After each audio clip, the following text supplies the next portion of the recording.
Salamat. Thank you. Salamat. Sound test. Sound. Check mic test.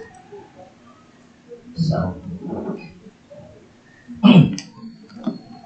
Purihin natin ang Panginoon sapagkat yung ating ginagamit pong mixer ay yung ating luma na inayos po ng ating kapilagay. Ngayon lang po na nadala at pinetesting po natin. Okay? So, last Sunday din po ay nagkaroon din tayo ng problema sa supply ng kuryente, pero purihin po ang Panginoon na nakapag-worship tayo nung umaga kasi nung hapon ay nagkaroon ng problema sa wiring ng office ng school at ng church. So, purihin po ang Panginoon at yun po sabi ka sa kanina, kung may mga problema, hindi maayos, inaayos natin. Hindi natin hinahayaan na magkaroon ng problema. Maging itong aking microphone, nagawa ko rin po yan kasi ayaw po natin na maapektuhan itong ating paglilingkod sa Panginoon. Ngayong umaga ay alam po, excited tayo na kung wala kayo noong una, ay tinalakay po natin sa 1 Peter. Tayo po ay nasa serye ng pag-aaral sa sulat ni Pedro. Okay? At ito nga ay nasa bahagi tayo ng 1 Peter chapter 3, verse 1 to 7. At pinamagatan po natin ito na how to win your unbelieving spouse. Okay? At ito ay nasa ikalawang bahagi na. Mangyari po na tayo ay muling tumayo at ating pong basahin ang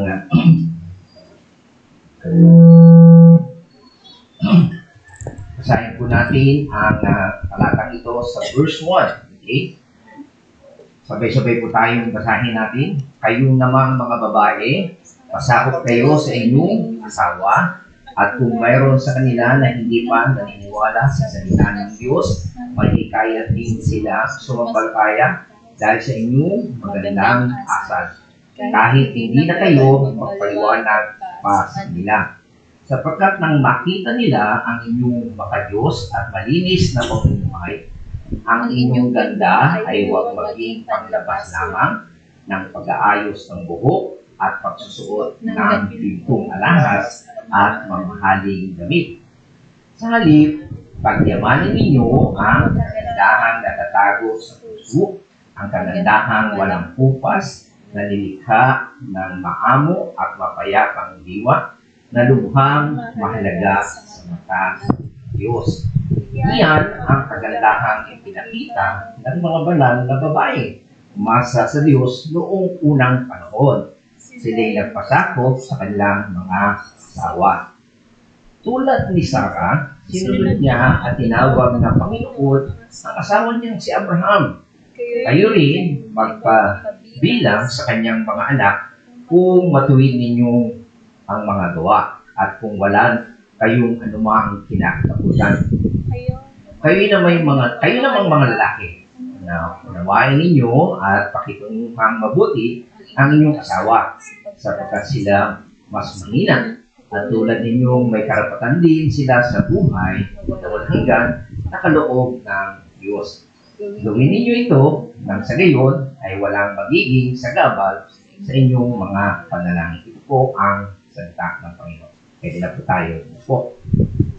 Kaya po ng ating tinatalakay sa unang Pedro para po maanan yung tamang interpretasyon po natin dito. Ang topic po natin ay patungkol sa submission. Okay? Yan po yung makikita natin sa 1 Peter chapter 2 verse 13. Sabi niya, submit to the government. Alang-alang sa Panginoon. Okay? Pasakop kayo sa lahat ng may kapangyarihan sa bayan, sa emperador, na siyang pinakamataas na kapangyarihan. So bilang mga mananampalataya na nagkalat mo, pinapersecute sila sa iba't ibang mga lugar, kahit saan sila pumunta, ang pakiusap at utos ni Pedro sa kanila, magsabit kayo o pasakop kayo sa gobyerno. Okay? Pangalawa, kung kayo naman ay nagtatrabaho, sabi niya, mga aliti, magpasakop kayo sa mga nagme-ari sa inyo. At igalang ninyo sila, hindi lamang ang mababait, kundi pati ang malulupit. O hindi. Pangatlo, ito nga po tayo sa pangatlo na ating tinatalakay. So makita natin meron tatlong structure sa ating lipunan na design ng Diyos. Una, gobyerno. Pangalawa, yung pinagtatrabahuan natin. At yung pangatlo ay yung ating tahanan. Kapag may asawa ka, may partner ka. Sabi dito, kayo namang mga babae, okay, kung paano dapat kayo mag-submit sa government, sa employer mo, sa boss mo, kayo din mga babae, kayo ay magpasakop sa inyong asawa. Okay? So, tinalakay natin po last time yan, na ang babae po ay yung po ang design ng Diyos. Kung ang si Jesus ay pasakop sa Diyos Ama, ang babae ay nagpapasakop sa lalaki. So, yun po ang design ng Diyos. Okay? Hindi naman ibig sabihin na inferior o mababa ang babae, pero sabi nga pag ikaw ay mananampalataya, parehas sa kayo. Pero yung pong design ng Diyos, okay? Inuna pong nilikha niya si Adan, at kung nakita niya hindi sapat, malungkot si Adan, ginawa niya ang babae. So yun po ang talagang design ng Diyos, okay? Again din, sa ating pagkakalaki na ito, ang pinaka-bottom line, ang gusto nating maintindihan ninyo, okay? Yung ating patotoo, okay, sa ating society, sa gobyerno man, sa ating pinagtatrabahuan, o sa ating tahanan, ay kinakailangan ay marunong tayo mabuhay na may pagpapasakop. Ito po ang pinaka-keyword sa ating tinatalakay. Okay? Maging, baka sabihin nyo, para lang sa babae, meron po, sa lalaki, meron din, sa verse 7, mamaya tatalakayin din natin. Sabi po doon, you husband likewise. Ganyan din kayong mga lalaki. Okay? Kung ano yung gagawin ng mga babae, ganyan din kayo. Okay? So, yun po yung pinaka-basic at napakahalagang na concept na dapat nating pag-aralan. At kung i-apply po natin ito sa ating pamumuhay, ang ibig lang sabihin, sa ating bansa, okay, sa ating gobyerno, sa ating lipunan, huwag tayong rebelde. Huwag tayong sasali sa mga NPA, sa mga nagpo-protesta, sa mga ibaksak. Huwag yun. Ang Kristiyano hindi dapat. Okay? Ba't makikita natin, at that time, okay, sila nasa pamamahala ng Roman Empire. Tama, pinapatay nga sila. Pero hindi tinuturo ni Pedro at ng Diyos na magrebelde kayo. Okay, sapagkat lahat ng government ay itinakda ng Diyos. Okay? Pangalawa, sa ating employment o employer o sa ating kumpanya na pinagpapasukan, ay hindi kayo problematic. Hindi kayo sakit sa ulo, hindi kayo pasaway, hindi kayo laging late, hindi kayo laging nangungupi. Okay? So, yun po yung gustong iparating sa atin. At pangatlo, sa ating tahanan, hindi po pwede na ikaw ay mapapagmataas, lalo na ang babae. At dito sa Pilipinas, nakakarinig tayo, tawag sa babae, si Commander. Mali po yun. Okay? O kaya naman ay sinasapawan mo. O ikaw, kahit natin sabihin sa ating magkakaibigan, yung pataasan, okay? Gusto mo lagi kang mataas sa kwentuhan pa lang, nag-aaway na, di ba? Tama? So, yun po yung gusto ipaalam sa atin. Okay? So, yan po yung review natin. So, ngayon, nakaraang linggo, hindi pero yung isang linggo, ay tinalakay natin yung unang-unang specific duty ng mga babae. Una, sabi nga ay mag-submit sila. At ano yung intention? Okay? Sabi po doon sa verse 1, in the same manner. Ibig sabihin, kung paano ikaw ay nagsasubmit sa government, kung paano ikaw ay nagsasubmit sa employer, gayon din ang babae mag-submit sa kanyang asawa. Okay? Ang word na ginamit po dyan ay hupotasso. Means to be in subjection. Yan po ay ginagamit sa military. Okay? To line up under. Okay? Napailalim ka. So, yan po ang ating tinalakay last time. So, review niyo lang, pakinggan niyo na lang yung ating mensahe. Pangalawa, ay dito tayo sa pangalawa. Ano yung duty ng babae? Pangalawa, sa verse 2, makita natin, kagurian natin at tawagin natin faithfulness. Okay? Tingnan natin yung word na sinabi ni Pedro sa chapter 3, verse 2. Sabi dito, kapagka sapat na makita nila ang inyong makadiyos at malinis na pamumuhay. Sa wikang Ingles, as they observe your chaste and respectful behavior. So dito makita natin ang very basic na spiritual truth para sa mga mag-asawa. Okay? Kinakailangan ay tinatalakay ni Pedro dito na kinakailangan ng babae. Okay? By the way, hindi sinabi ni Pedro kapag mananampalataya na yung babae, yung unang nananampalataya na, hiwalayan mo na yung asawa mo. Hindi, di ba? So sabi niya, baka, sakali, okay? Gamitin ka ng Diyos ang magitan ng pamumuhay mo. Hindi mo kinakailangan mag-preach, by the way. Diba? Yan ang tinalakay natin last time, di ba? So, hindi mo rin sasabihin na i-demand mo yung iyong rights. Kristiyano na ako, mataas na ang aking katayuan kasi I'm a Christian, mataas na ako kaysa sa hindi mananampalatayang asawang babae. Pero dito, sinasabi natin, instead na mangaral ka, sermonan mo yung asawa mo, na lalaki, ay kinakailangan makita ang makadiyos at malinis na pamumuhay. So sabi niya, hindi mo kinakailangan mag-preach, sermonan ng asawa mo, kundi sapat na makita ang iyong malinis na pamumuhay. Ano nga po ba ibig sabihin ng chaste and respectful behavior? Well, ang ibig po sabihin niyan ay irreproachable conduct. Walang mapipintas. Okay? Malinis. Faithful to her God, tapat ka sa Diyos, at tapat ka sa iyong asawa. Huwag mong sisirain yung tiwala niya sa iyo. Okay? Kung gusto mong mawin ang iyong asawa na hindi pa mananampalataya, kinakailangan makita ang maayos at malinis mong pamumuhay, tapat ka sa Diyos mo, at tapat ka rin sa iyong asawa. Okay? So, ang ibig nga po rin sabihin ng chaste means pure, malinis. Okay? At ibig lang sabihin yan, hindi ka nagluloko sa anybody else. Okay? Lalo na kung ang asawa mo ay nasa abroad, hindi po pwedeng nangangaliwa ka at lahat ng mga nagdi-deliver sa iyo ay nakikipaglukuhan ka. Okay?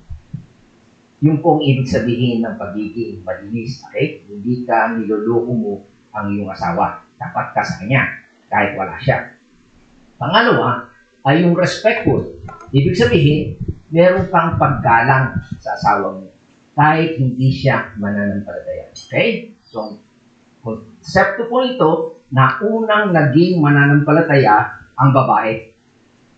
So, pagkamat ikaw ay mananampalataya na at hindi mananampalataya ang asawa mo, hindi mo na siya babastusin. Hindi mo sabihin, parehas na tayo.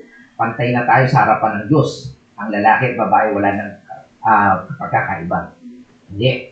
Ang sabi ni Pedro, sabi ng Panginoon, dapat maging malinis tayo at marunong tayong magrespeto sa ating asawa. Okay? So, kinakailangan ipakita natin ang pagrespeto sa kanya at hindi tayo nai-involve sa ibang mga tao. Okay? Pangatlo, ang bukod sa submission and intention, kaya tayo nagsasabit ay para mawin natin siya para sa Panginoon. And then, pangalawa, maging tayong faithful. At yung pangatlo, yung modesty. Sa Tagalog, tinignan ko ay pagka binibini. Mga binibini. Okay? Sabi dito, sabi niya sa verse 3, ang inyong ganda, okay, ay huwag maging panglabas tulad ng pagsasaayos ng buhok, pagsusuot ng gintong alahas at mamahaling damit. Okay? Kaya sabi diyan sa English, let not your adornment be merely external, panglabas lamang. Dahil nga, yung pagsasaayos ng buhok at maraming ginto at magagandang damit. Okay? So, yan po yung makikita natin. So, yung modesty o yung pagiging maayos. Okay? So, ito po ay napakahalaga para mawin natin ang ating yung asawang lalaki. Okay? So, makita natin dito na ang normal na ginagawa ng mga babae nung araw, okay, nauubos ang kailang oras ang babae sa pagsasaayos ng panglabas nila. Okay? So, maging sa noong araw at hanggang sa ngayon, ang mga babae ay ang preoccupations nila o pinagkakaabalahan nila ay yung mga panglabas, mga abubot. Kaya dami lang mga, ang tawag nila doon, yung mga sinusuot-suot. Okay? So, ang tanong, against ba si Pedro sa pagsusuklay. Siyempre, dapat kayo magsuklay. Alam ka naman, pag-isip ko ano yun. Okay? Pangalawa, against ba si Pedro sa pagsusuot ng jewelry? Okay? Actually, sa Song of Solomon ay pakikita natin doon na yung maayos, maganda, at may mga jewel, yung bride of Solomon. Okay? Maayos ang kanyang pananamit. Okay? Pero, ang sinutukoy po dito ni Pedro, huwag namang sobra-sobra yung ating pagsasaayos na panglabas at binabaliwala natin yung magandang karakter sa panloob. Okay? So, kasi nung araw, okay, maraming mga babae, okay, na yun po ang pananaw nila sa Greek and Roman world na masyado silang nagmamabigay ng pagpapahalaga sa panglabas.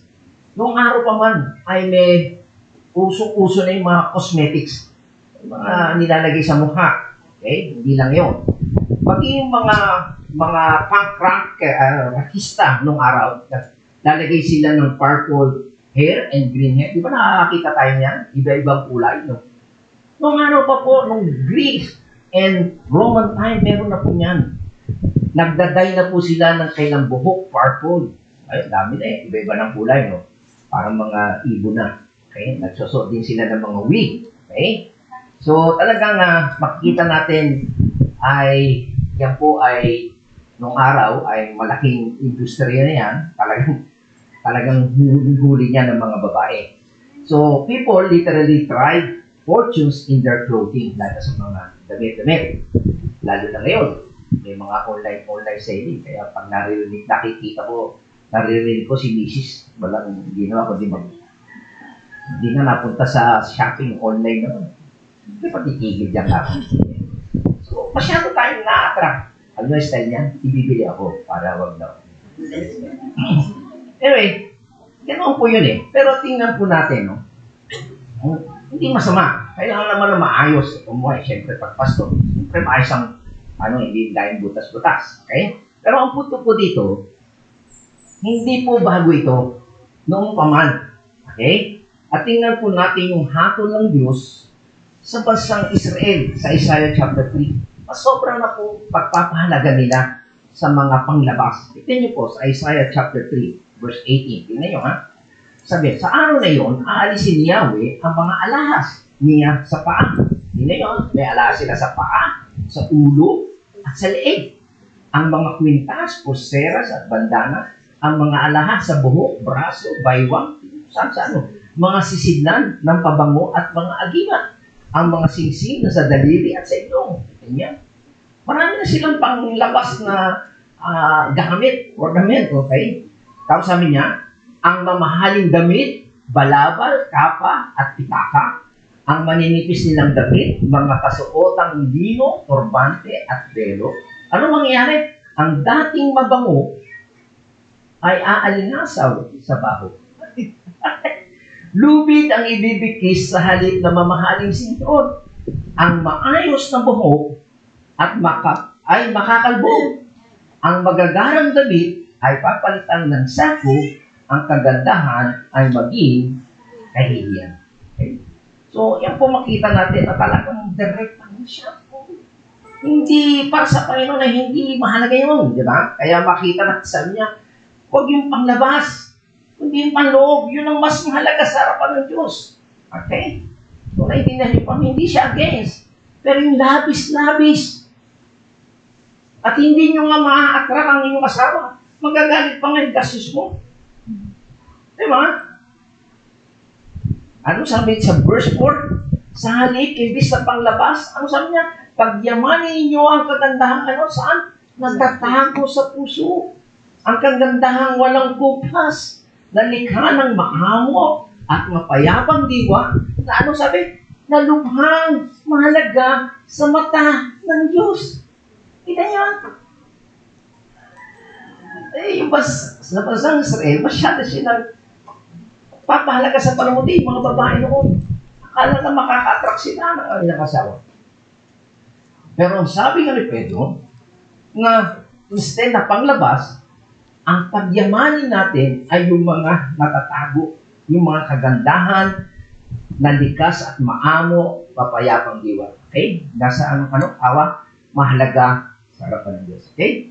So, sinasabi ko dito, okay, ni Pedro, hindi ang external ang makakapag-capture sa inyong asawa para mahikayat mo sila. Okay? Bagkus ay makita natin, hindi rin niya naman kinokondemn. Yung masama yung magsuklay ka, magsaayos ka, maganda naman yun. Pangit din naman sa isang lalaki, pag uwi niya, amoy supa, amoy asim-asim ng kanyang asawa, hindi nagliligo. Hindi ganoon. Okay? Pero huwag yung sobra-sobra. Okay?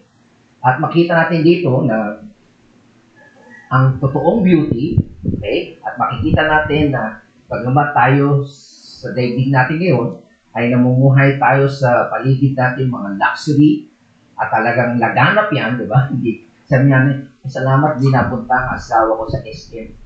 Pero may online naman. No? Dami na ngayon online. Online ka na lang. Okay. Alam mo, nakakatutuwa ka. O, sabi ni Pedro, don't spend your time and money adorning your body. Kasi meron nga temptation na. Okay? So, dito makita natin ang isang babae, Kristiyano siya, unsaved ang kanyang asawa. Okay? So, hindi siya masyadong happy sa relationship niya. Okay? So, minsan, ang ginagawa niya ay pumupunta siya doon sa external beauty na lang. Hindi ako happy sa asawa ko eh. Kaya dito na lang ako magpapaganda. Okay? So, hindi sinasabi ni Pedro yun. Okay? Hindi mo mawiwin ang asawa mo kay Kristo sa magitan ng pagsasaayos ng panglabas. Okay? So, if you're going to be preoccupied, let it be the hidden pursuits of the heart. Okay? Ayun po ang gusto niya. Dapat pagyamanin ninyo ang kagandahang loob na natatago sa inyong puso. Ano po ba ibig sabihin niya? Makikita natin yan sa 1 Timothy chapter 2, verse 9 to 10. Sabi niya, work on the virtue of your life. Work on your character. Sabi niya, ang mga babae naman, dapat ay maging, mahinhin, maayos, maingat sa pananamit, at ayos ng buhok. Kita nyo, hindi pinagbabawal yung magsuklay. Pero yung kulaya mo pa, huwag naman. Natural na lang. Namumuti, pwede itim na lang. Huwag na yung violet, huwag naman yung dilaw. Di ba? Huwag na yun. Sabi, hindi sila dapat maging magarbo sa pananamit. Maluhog sa mga mamahaling alahas na ginto o perlas. Hindi mo kinakailangan maging magkasakit sa atay. Sabihin nila nilaw. Di ba? Hindi mo kinakailangan masyowi ka. Ano sabi niya? Sa halip, maging kasuotan nila ay mabubuting gawa. Ganyan. Gaya ng nararapat sa mga babaeng itinuturing na makadiyos. Yun po ang dapat pag-abalahan ng mga babae. Okay? Sabi nga, the most beautiful woman on the inside tends to be very beautiful on the outside. Pag maganda po ang mga ugali ng isang babae, ay gumaganda na rin po yan sa panlabas. May nagsabi ng mga pastor, pumupogi daw mga pastor kasi maglululit. Okay? Kahit butas-butas ang mga mukha niya. Okay? Ako nung araw talagang dami ko bigawat ko dito. Okay? Pero maraming mga bukol po talaga. Siyempre, malalaki, may iitim pa. Pero kapag maganda ang kailang ipilang, pumupogi rin daw ng mga pastor. So, ganun din ang mga babae. Okay? Pansinin nyo, kapag mayroon ka bang makeup, nagiging maayos ang iyong disposition. Gayong nga, mayayaman, mga society mo. Tandulupit niya, di ba? Mga manang niya sa simbahan, pag-uwi niya, tandulupit niya. Hindi nakukuha sa damit, maayos, makeup. Masama rin ang bungangan niya, di ba? Merong mga, kilala tayo mga politiko na mayayaman, pero ang ugali, kumbagmura. Tama? So, hindi po na mag-makeup ka, panlabas yun, di ba, makeup? Hindi po nababago ang ugali mo. Hindi siya nagbumura ka pa rin. Di ba? Matakobre ka pa rin. Okay? So, ano yung dapat nating pagyamanin? Okay? What is it that we are to do in adorning the inner person? Yan po ang tanong. Sabi sa verse 4, you are to adorn the inner person with the imperishable quality of a gentle and quiet spirit. Okay? Ano po ibig sabihin ng gentle? It's meek. Tama. Hindi kayong bungangera. Okay? Napakaingay mo sa tahanan. Kinakailangan sabi niya, quiet. Ano ibig sabihin? Quiet. Tahimik. Peaceful, di palaway.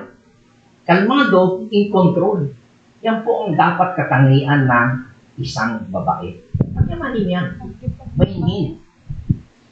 Okay?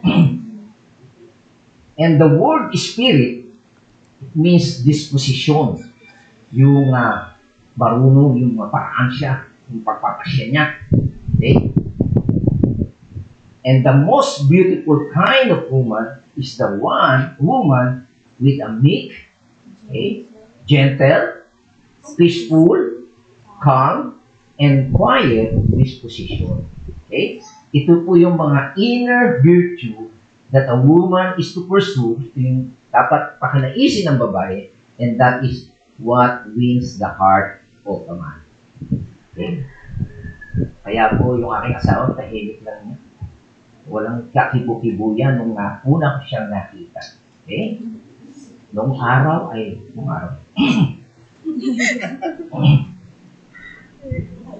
Kaya, maganda, mananatiling maganda kapag tahimik. Okay? So, tingnan nyo. Nagbigay din si Pedro ng ilustrasyon. Sabi niya, iyan ang kagandahang ipinakita ng mga banal na babaeng umasa sa Diyos.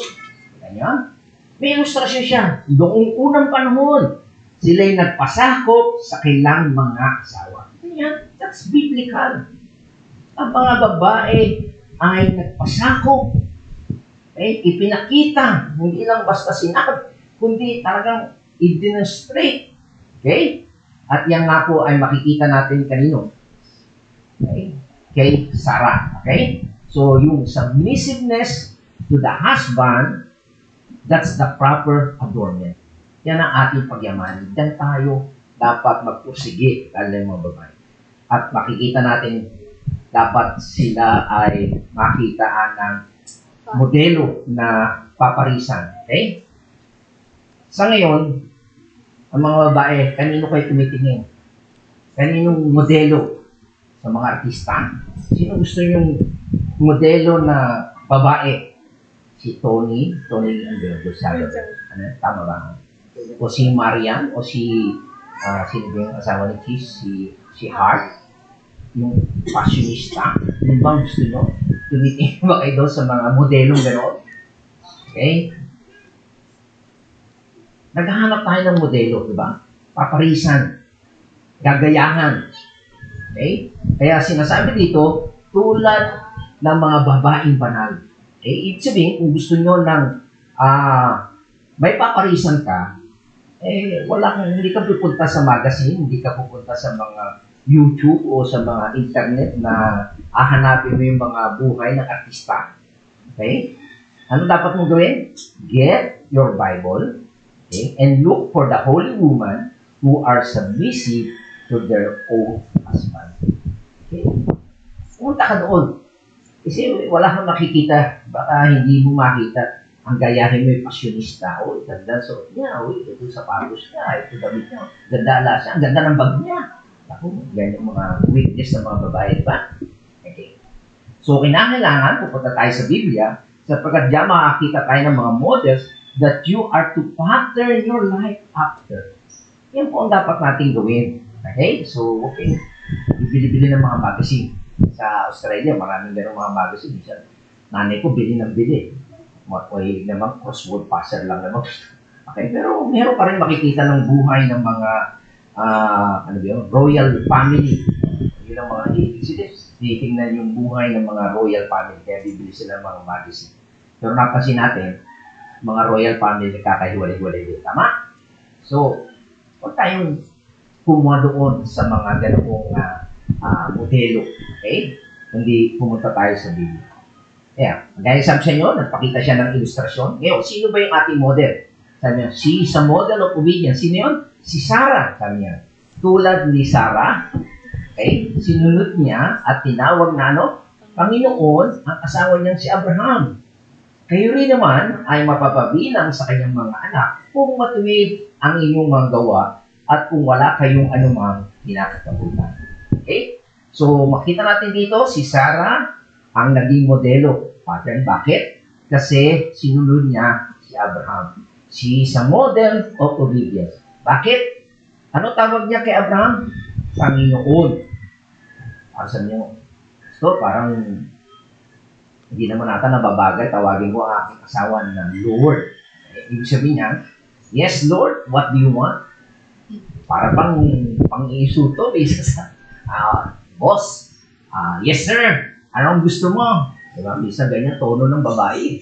Hindi, merong pagpapakambaba kung ano ang pangangailangan ng iyong asawa ay iyong pagkaroon. Okay? So, mapapasin natin na medyo lumalayo na talaga ang ating society.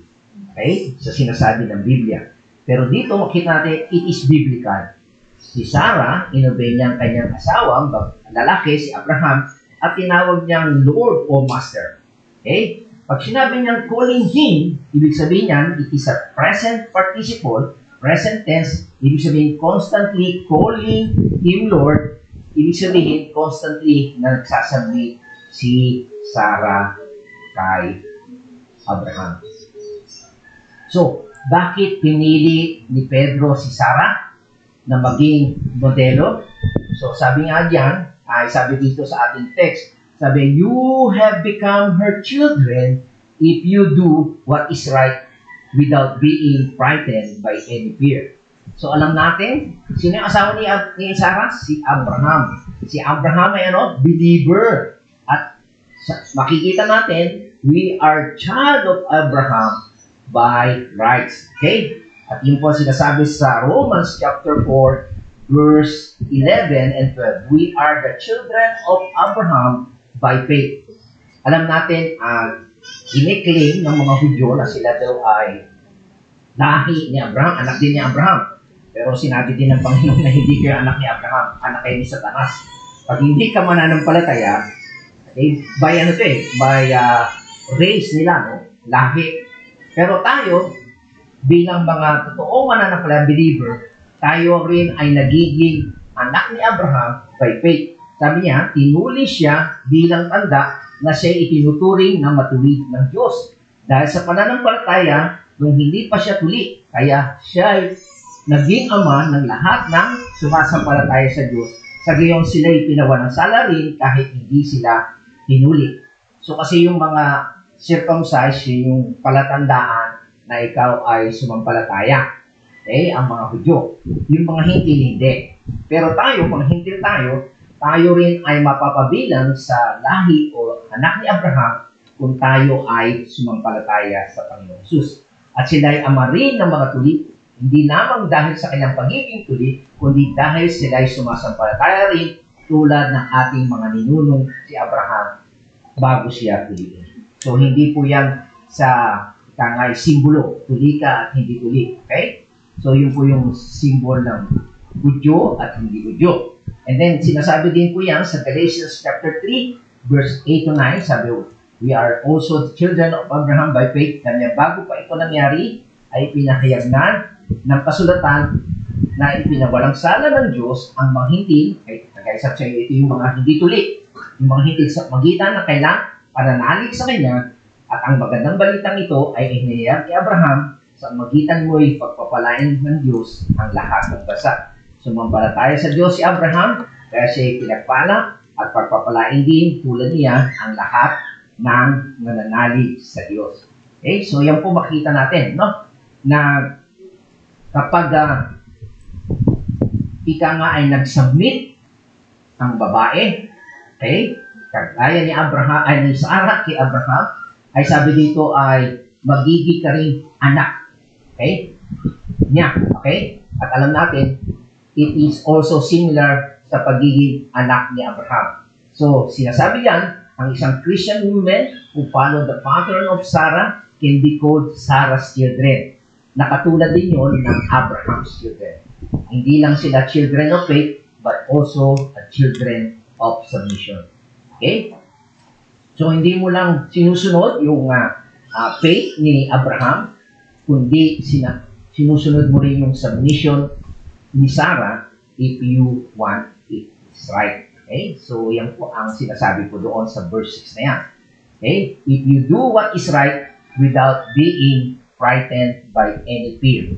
Okay? So, yun po yun na susundin mo kung ano yung tama. Kung ano yung ginawa ni Sarah na tama, pag-submit niya sa kanyang asawa, tinawag niyang Panginoon o Master, dapat ganyan din tayo. And then, ano ba yung sabihin na wala tayong kakatakutan? Sabi doon sa verse na yan. Okay, sa verse 6 sabi niya, kung wala kayong anumang kinakatakutan. Ano ibig sabihin yun? Okay? Ito yung intimidated ka. Okay? So, noong araw, okay, simulan nang nagkaroon ng pagkakasala o nahulog si Adan at si Eva, ang babae ay nai-intimidate na, okay?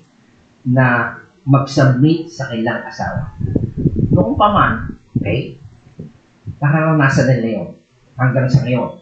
So, there are fear in being submissive kasi nga merong potential na takot, baka abusuhin. Okay? Yung pag-submit na talagang pahirapan ka. Okay? So, if you're a Christian wife at meron kang unsaved husband, ay meron kang afraid na o matakot na mag-submit at magkaroon na, kasi it will lead sa isang kasalanan. Okay? So, maliwanag dito na sinasabi ni Pedro na hindi dapat tayong matakot. Sabi niya, but Peter says, don't be intimidated. Ang ma-intimidate. Ang nga ay feel timid, okay? Mawalan ka ng kumpiyansa sa sarili mo. So, don't be frightened. Don't be fearful. Just do what is right. And what is right is to submit to your husband. Minsan natatakot tayo. Baka, pag nagsubmit ako gustuhin ako. Pahirapan naman ako ng aking asawa. Pero yung pong prinsipyo sundin mo ang Diyos. Okay? That's the principle. It is the principle of submission. It is the principle of purity, malinis. It is the principle of modesty. It is how you will win your husband without a word. Okay? Kahit hindi ka na magsalita. Okay? So, in summary, para sa mga babae, if you want to win that unsafe spouse, ano dapat mong gawin? Be submissive. Pangalawa, follow the beautiful pattern of Sarah, calling him Lord and doing what is right. Gawin mo yung tama. Okay? And also, be pure. Kinakailangan maging malinis tayo, maging faithful sa asawang lalaki in the physical and emotional area. Okay? So, maging faithful po tayo dyan. So, ano pa yung mga practical na dapat mong gawin? Be modest. Okay? Decorate the inner beauty that may manifest itself on the outside. So, pagandahin mo yung kalooban mo. Kaya maganda yun, nag-aaral ka ng salita ng Diyos, nagpapasa ka ng mga, nakikinig ka ng mga messages na patungkol sa dapat gawin ng isang babae at makikita natin na magbabago yung pananaw mo, disposition mo sa panlabas. And that, at huwag tayong preoccupied with trying to fix the outside when the inside isn't what is supposed to be. Okay? So, huwag natin masyadong mga pagandahin natin yung panlabas. Akala mo, mapapatsian mo yung masama ugali mo pag may makeup, magandang buhok, magandang mga alahas. Hindi po yan.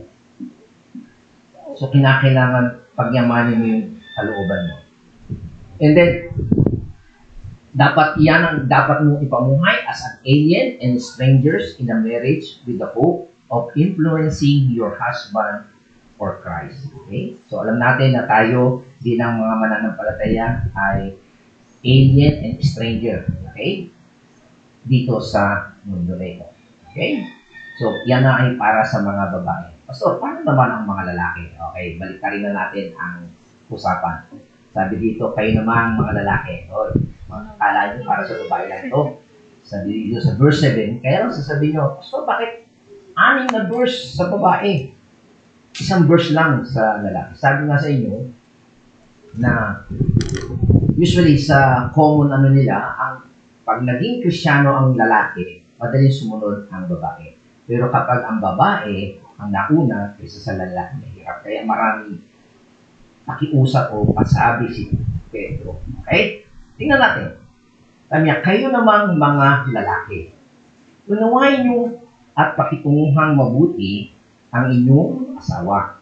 Sapagkat sila'y mahina at tulad ninyo, may karapatan din sa buhay ng hanggan na kaloob ng Diyos. Kaya din, gawin ninyo ito, nang sa gayon, ay walang magiging sagabal sa iyong panalangin.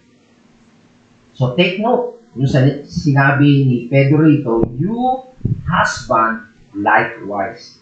Okay? Ano yung ibig sabihin noon? Ibig sabihin, ito yung sagutin natin, how does a husband win an unsaved wife? Kanina, nauna yung babae, naging Kristiyano. Iwiwin niya yung asawa niyang hindi pananampalataya, lalaki. Ngayon naman, ang sinulatan naman ni Pedro, yung mga lalaki. Kayo naman, mga lalaki, na sila'y naging mananampalataya at hindi naman safe ang kanilang asawang babae. Okay? So, makita natin, medyo mas mahaba yung sinabi sa mga babae. Okay.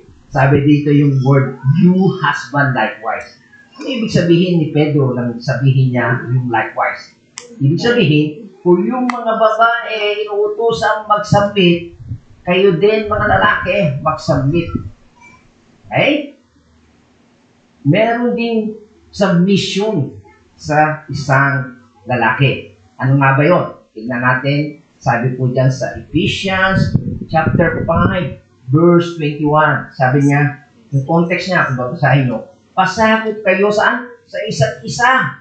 Sabihin, sa lalaki at sa babae, pasakot tayo sa isa't isa bilang tanda ng iyong paggalang kay Kristo. Ibig sabihin niya, submit yourselves to one another. Yung babae, magsasubmit sa kanyang husband at yung husband, magsasubmit sa kanyang asawang babae. Linawin natin yan. Okay. Ano yung isasubmit ng lalaki? We do not submit yung authority to the wife. Kasi ang lalaki ang may authority talaga. Yan ang design ng Diyos. Pangalawa, we don't submit the leadership of the wife. Okay? So, hindi natin bibigay yung authority and also, bahala ka na. Ikaw lang mamuna. Hindi pwede yun. Sa lalaki yun. Even the headship. O ikaw na yung commander. Mali. Okay? But we do submit saan? Sa needs ng iyong asawang babae. Kung yung needs ng babae, doon ka magsasunod. Okay? Paliwanag po ba yun, Take note. The authority, the leadership, and the headship, nasa lalaki yan, hindi mo sasabit yun, hindi mo ibibigay, kahit malaki sweldo niya. Okay? Ang dapat mong gawin bilang lalaki, yung masubmit sa needs ng iyong asawa. Okay? Ipapailalim natin yung ating mga little words and also yung mga little agenda natin. Okay? Kung meron tayong pinagkakaabalahan, okay? Kung meron tayong mga sinasalihang mga club o whatever, kung may needs yung asawa mo, we need to meet the needs of a woman na yung mismong asawa mo kahit hindi siya Christian. Tanda natin, kasi nga hindi siya mananampalataya. Paliwanag po ba yun? So, yun po ang inuutos ni Pedro sa mga babae. Lalaki, okay? So, yan po, sabi niya sa verse 7, tingnan nyo, sabi niya, you husband likewise have to submit just like the wife. Kung yung babae nagsasubmit sa husband, ganyan din ikaw na lalaki nagsasubmit sa yung employer, tama? At ikaw din ay nagsasubmit sa bansa mo. Okay? Bilang mamaya, tama? So, ang kinakausap ni Pedro rito ay mga Christian husband. Sabi niya, you husband. But he's writing to the scattered believer ng mga Kristiyano. Ano dapat gawin ng Christian husband sa kanyang asawa? Dahil nagkalat nga siya, pinapersecute sila kung saan-saan sila napupunta, di ba? Kinakailangan pangalagaan mo ang iyong asawa. Naintindihan niyo? Alam niyo ba na sa kultura, okay, take note ha, antindi, nung kultura nung araw, okay, the culture, a man could kill his wife at that, as the point out. Di ba? Di ba naaalala niyo yung pinag-aralan natin last time? Meron silang batas, ang tatay, habang nasa poder yung babae, pag gusto niyang patayin, pwede niyang patayin ng babae. Kapag nag-asawa na yung babae, pwede niyang patayin ng lalaki. Imagine niyo. So, ibig sabihin, kung ikaw Kristiyano, ang asawa, naging Kristiyano ka, hindi Kristiyano asawa, pwedeng patayin. Pero hindi sinabi ni Pedro, patayin mo asawa mo. Okay?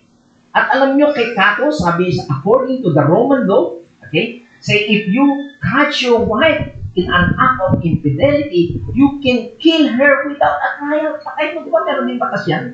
Nakita mo nakikipagtayin, actual, pwede mo patayin yun. Okay? Noon din ganoon. Pero, kapag ang babae nakita niya, ang lalaki nakikipagtayin sa iba, hindi niya pwede galawin. So, you could kill your wife if you wanted to get rid of her. Yung po ang kalakaran noong araw.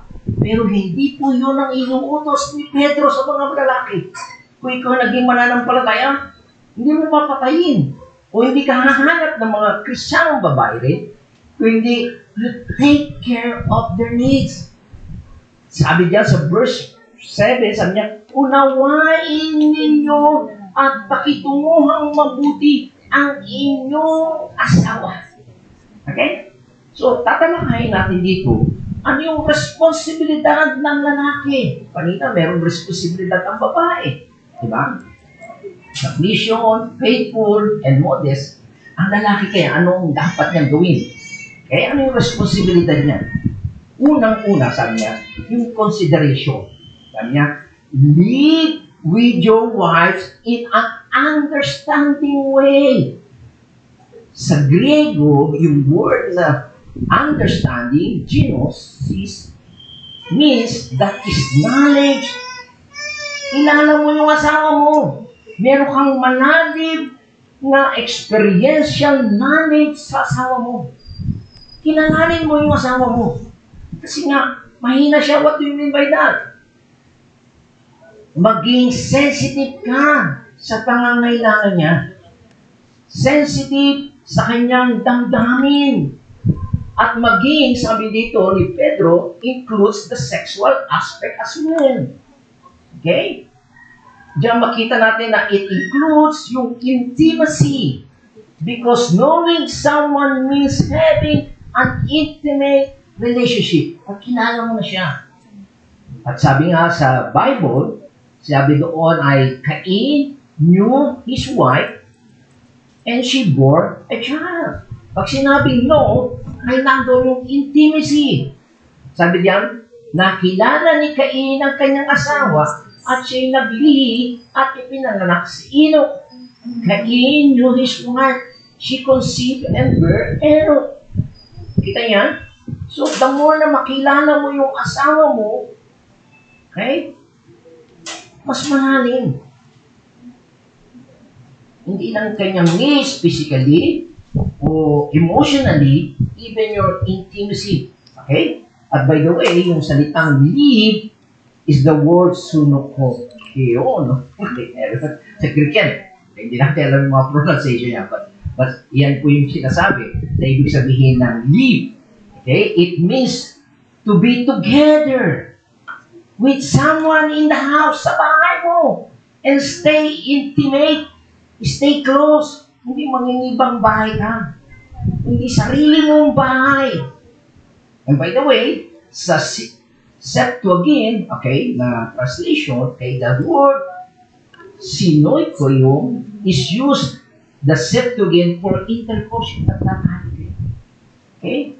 So, yung kung makikita natin, sinasabi ni Pedro na bahagi ng lalaki na gampanan niya ang pangangailangan ng babae.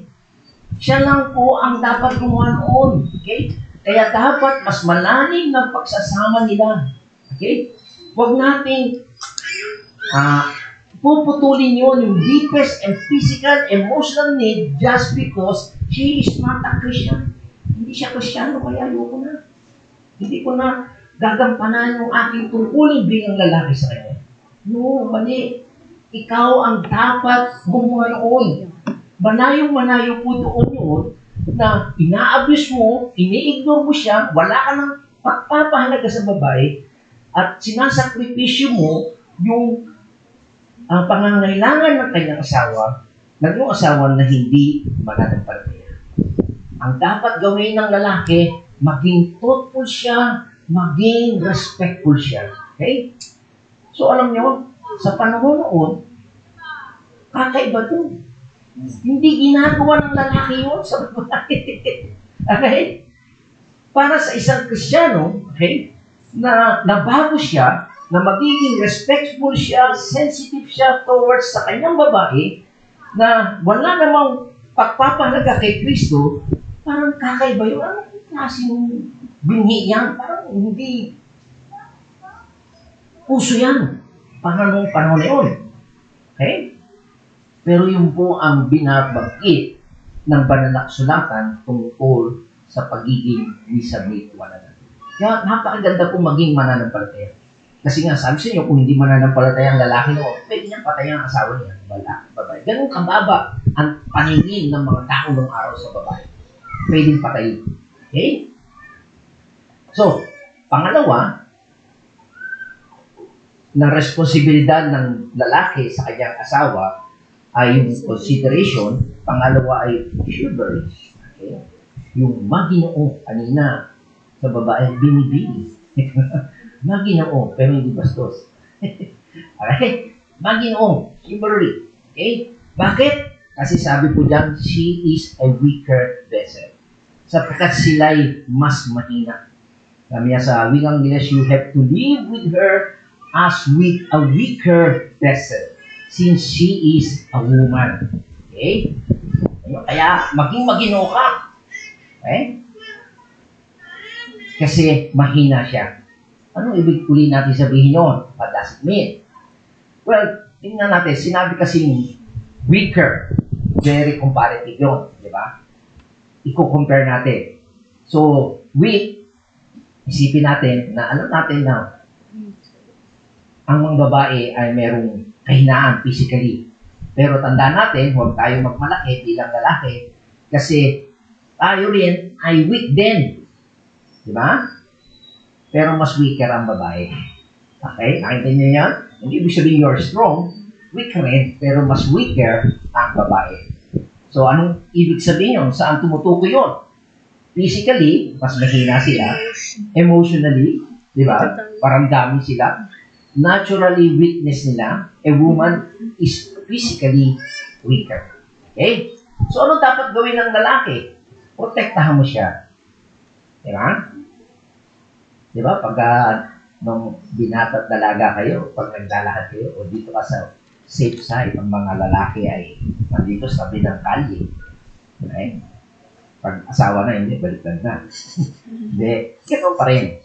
Protektado sila.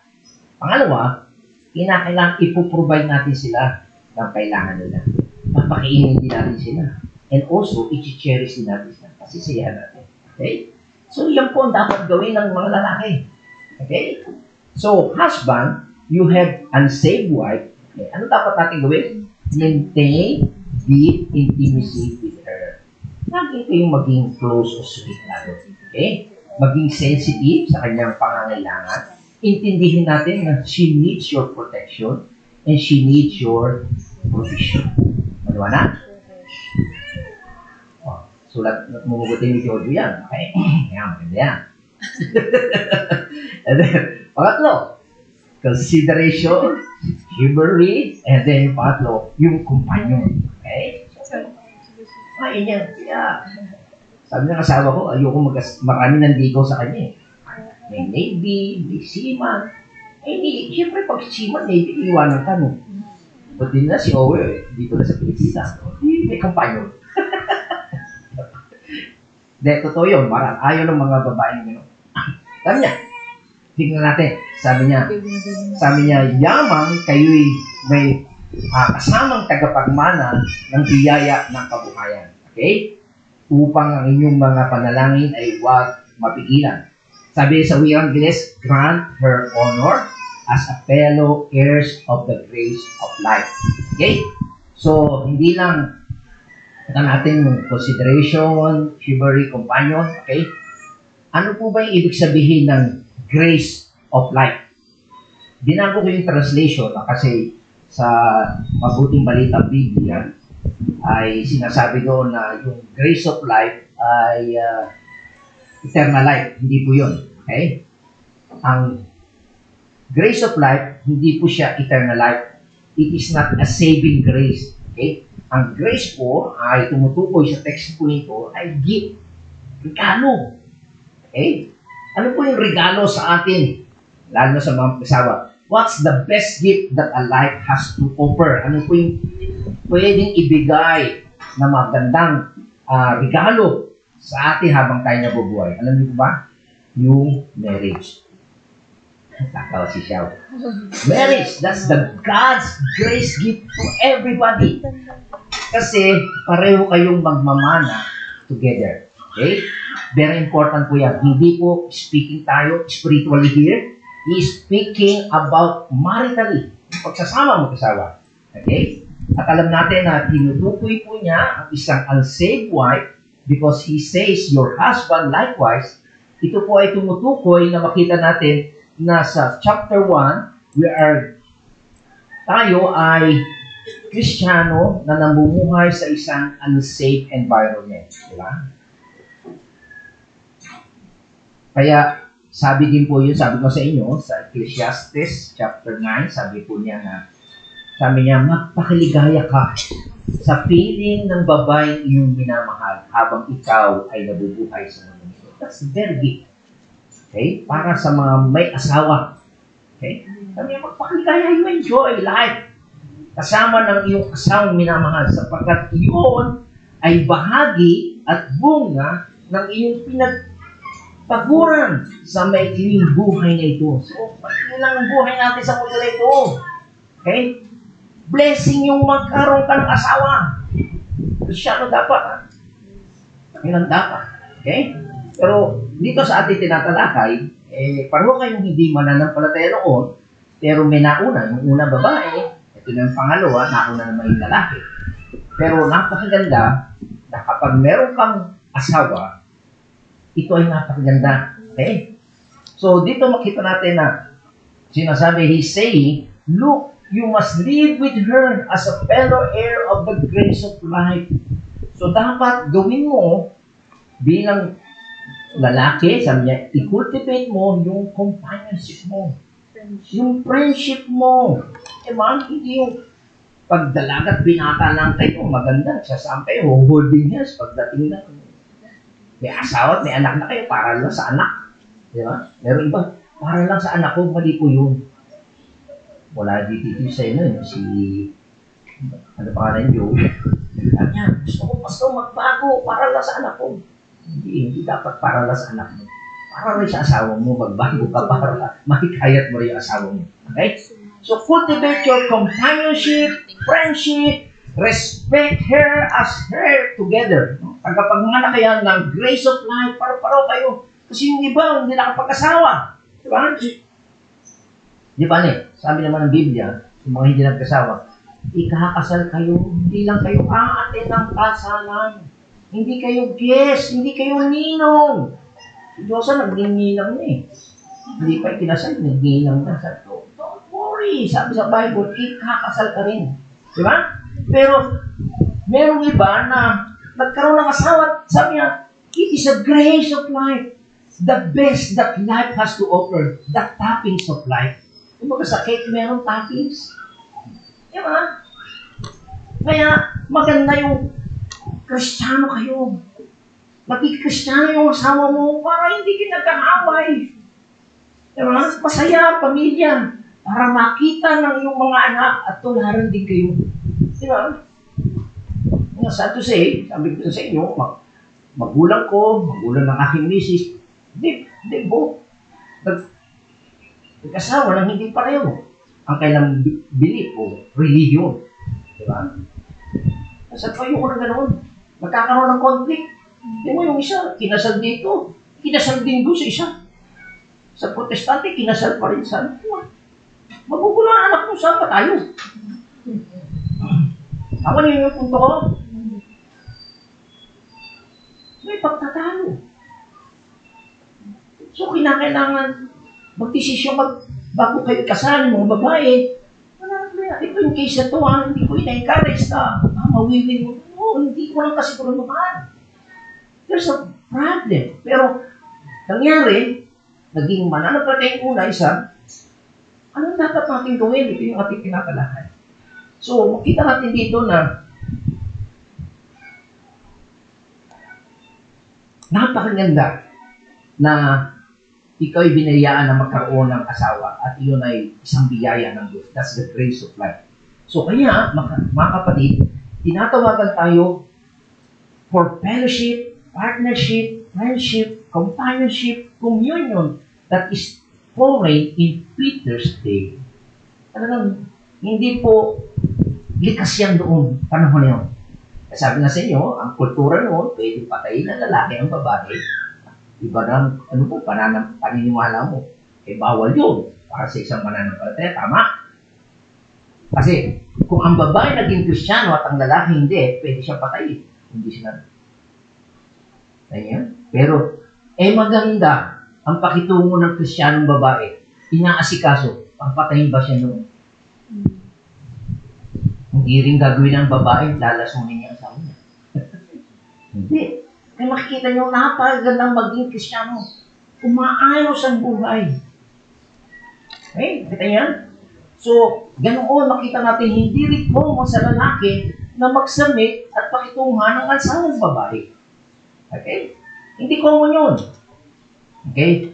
Bakit? Kasi tingnan nyo, ang babae ay not allowed at all to associate as friend bilang kaibigan, even of their own husband. Tingnan nyo, ibang-iba kultura ng araw. Hindi mo pwedeng kaibiganin, ka-vibes kayo ng asawa. Ano turing lang ng mga babae sa babae mo? Alam nyo, ang turing sa mga babae noon, maglinis lang kayo ng bahay at anakan kayo. Pwede mo, kakaiba. Naging Kristiyano kayo.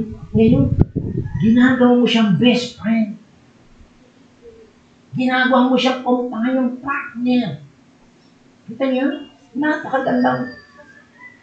Ang tularan natin, ang pagiging Kristiyano, asawang lalaki at asawang babae sa Bible.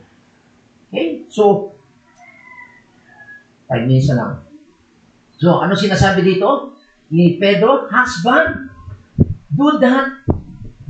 Gawin yun, and if you are not considerate, kung hindi ka considerate, at hindi ka chivalrous, and if you are not companion, ano sabi sa verse 7? Your prayer will be, hindered. Kung hindi ka nga naman magiging considerate sa asawa mo, hindi ka magiging maginoo, at hindi mo siya pakikitunguhan, ang mangyayari sa iyo, pag pinagpe-pray mo ang iyong asawa, kaya ano pinagpe-pray mo sa asawa mo? Yung salvation ng iyong asawa, mahadlangan. Paano nga siya mawiwin? Hindi ka considerate. Masama ugali mo. Hindi mo mawiwin ang asawa. Wala kwenta yun, pinupunta mo church. Bungangera ka pa rin, o masama ugali mo. Mawiwin mo ba sila? Okay? So, makita natin dito, ang panalangin ng isang lalaki ay hindi mahadlangan kung tinatrato niya ng maayos. Okay? Maroon siyang malalim na pagsasama, pinoprotektahan niya, pinoprovide niya yung kanyang asawa, at nagiging siyang mabuti, makitungo sa kanyang asawa. At ang sabi, sa verse 7, hindi mahahadlangan ang kanyang panalangin. Mga kapatid, if you're praying for your husband, na unbeliever, if you're praying for your wife na hindi pa mananampalataya, gawin nyo ito, mga kapatid. Okay? So, katapos-tapusan, so how do you win a safe partner? Anong dapat natin gawin? Kinakailangan mabuhay tayo ng exemplary Christian life. Ganun pong kasimple. Ang kapatid, hindi lang po ito para sa mga asawa. Para doon sa mga dalaga, binata, o nagtatrabaho, sa eskwela man, okay? Estudyante man kayo, kung maganda ang Christian life ninyo. Diba sabi ko sa inyo, sa chapter 2, verse 12, inoobserbahan nila tayo. Tama? At sa magitan ng maayos ating pamumuhay, mahikayat na natin. At maganda yung buhay. Okay? So, whether you are in the government, ikaw man ay nagtatrabaho sa ating gobyerno, o tayo nabubuhay, gaya kanina, sa mga traffic sign, diba? Kung hindi ka marunong sumunod sa traffic sign, sa mga traffic rules, diba? Ano mo, magigibang magandang yung patuto? Hindi, diba? Marami kang mababangga. Okay? Seeing yourself as a citizen and also sa job, na trabaho mo as employee, maayos ka ba? O lagi kang nalilate? Pasaway ka ba? Lagi ka bang sumasali ka ba sa union? Lagi ka na lang nakaprotesta? Lagi ka na lang nakareklamo? Hindi mo mawiwin yun. Hindi ka mapopromote. Gusto mo promotion pero hindi maganda ang ugali mo. Okay?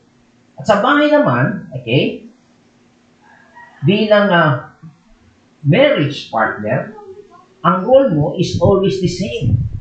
You must submit to God-ordained pattern. Okay?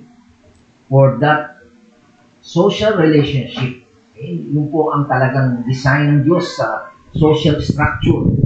Okay? Sa government man ito, sa ating pinagtatrabahuhan, o sa bahay man, may dapat tayong sundin. At yan nga napakalaga po na nag-aaral tayo ng salita ng Diyos, nagbabasa ng Biblia, nakikinig sa mga ganitong mensahe para maging maayos ang ating relasyon, lalo na sa ating mga marriage partner. So you live it out to the maximum na talagang you need to please God. Talagang pinagpe-pray natin na talagang yung ating magagawa, talagang mag-submit, magtiis. Okay? Kasi nga gusto nating ma-please ang Diyos. At kapag na-please natin ang Diyos, God will honor you as a testimony wherever you are. So ito po yung ating panalangin, mga kapatid. Okay? Again, sasabi ko sa inyo, hindi lang po ito para sa mga may asawa. Okay? Hindi sa ordinary mga dalaga, mga binata. Dapat makita ninyo. Mapag-observa tayo. Tingnan natin yung mga nangyayari sa ating lipunan na nagkakaiwalay, nasisira ang tahanan kasi hindi nila sinusunod ang God-ordained pattern. Okay? At din, sabi nga, ito'y pamamaraan kung gusto natin makapag-win ng ating asawa, kung hindi pa sila mananampalataya, o anak, sa trabaho, at sa ating kapitbahay, kinakailangan makita sa atin yung pagiging submissive. Okay? Katulad ng ating Panginoon. Okay? Naging wala siyang kasalanan, hindi siya ika nga ay lumaban sa gobyerno, hindi siya naghimagsik, pagkos pinagkatiwala niya sa Diyos ang lahat ng bagay. Okay? At doon ay makikita natin na nakita ito ng mga alagad at talagang sila'y mahikayat at sumampalataya sa kanila at talagang ipinamuhay ito. Okay? So sana ay naging pagpapala ito sa bawat sa atin at para do sa mga mag-asawa naway maging mabuti at mabunga ang inyong pagsasama at gayon din ay mahikayat ninyo ang inyong mga anak na tumulad sa inyo sa inyong pagtitiwala sa Diyos. Tayo po yung mga lang. Aming Diyos, aming Ama, kami ay nagpupuri at nagpapasalamat sa iyong dakilang salita na nagiging gabay po namin, Panginoon. Nakatulad po ng araw na ang mga Krisyano noon ay nag-scatter, napakarami nilang problema. Pero salamat sa iyong biyaya at maligtas sila at sila ay nagtiwala sa iyo. Kung meron man silang asawa na hindi pa mananampalataya, hindi na dapat itong hiwalayan, bagkos ay gamitin mo sila sa kailang best at maximum effort na sa mabagitan ng kailang mabuting patutuo ay mawin din nila, Panginoon, ang kailang asawang hindi pa mananampalataya. Panginoon, hindi lang po ito para sa mga mag-asawa, para din po, Panginoon, pre-pray ko ang mga dalaga at binata dito sa aming church na sana'y maging panuntunan nila ito, yung mga salita mo, upang maging maayos at maging mapagbiyaya sila at ma-enjoy nila, Panginoon, yung blessing o grace of life, yung marriage, Panginoon. We also pray na patuloy na gabayan mo ang mag-asawa upang sa ganoon ay makita ng kailang mga anak ang tamang panuntunan. Kung meron man silang namali na desisyon, nawala sa tulong ng iba na espiritu, ay i-correct nila ayon sa pattern at yung design na nakakapagbigay lugod sa iyo, Panginoon. Kaya sa namin, binabalik ang papuri, ang pasasalamat at paglalahati sa pangalan ni Jesus na po aming dalangin. Amen at amen. Purihin po natin ang Panginoon.